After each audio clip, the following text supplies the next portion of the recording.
Narito ang latest update kaugnay sa pagsuko ni Pastor Apollo Quiboloy. Ayon sa ulat na inilabas ng Mindanao Times, galing umano ng North Cotabato ang pinuno ng Kingdom of Jesus Christ na si Pastor Apollo Quiboloy. Bumaba umano ito sa kabundukan para isuko ang sarili sa ISAP. Ito'y ayon daw mismo sa salaysay ng isang opisyal ng ISAP sa Mindanao Times. Sinabi rin umano ng opisyal na kaagad umanong ibiniyahe ang pastor at dumaan sa Davao sa Old Airport Road na malapit sa KOJC compound para doon isakay sa C-130 papuntang Manila. Matatandaan kahapon, September 8, 2024, araw ng linggo, sa live interview, kinumpirma ng Philippines National Police Spokesperson Colonel Pajardo na sa loob umano ng Kingdom of Jesus Christ nakuha sila Pastor Apollo Quiboloy at ang iba pa nitong mga kasamahan. Ito po ay joint efforts po ng PNP and AFP.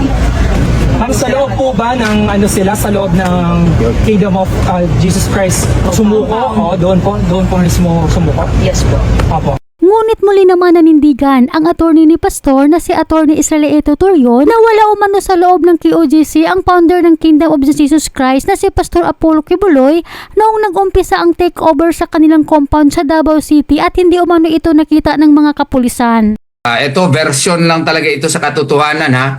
Hindi naman talaga siya nakita ng mga pulis, no? Galing sa bundok, no? Whether you believe it or not. Nalaman ko nga na nandyan na sa loob si Pastor September 8 kahapon lang morning. And that's the truth about it. Nagsalita naman ngayon ang mismong nagpasilitate at naging tulay sa umano'y pag-surrender ni Pastor Apollo Quiboloy na si Davao del Norte Governor Edwin Hubahib. Ayon dito, noong Agosto ng 30, 2024 ang serye ng mga dialogo sa pagitan ng kampo ng KOJC at ISAP na naganap sa Davao City. Sa live interview, sinabi ng gobernador ng Davao na ang mga pag-uusap ay isinagawa ng halos 7 beses hanggang sa magkaroon ng tiwala sa pagitan ng magkabilang panig. So yun yung malinaw.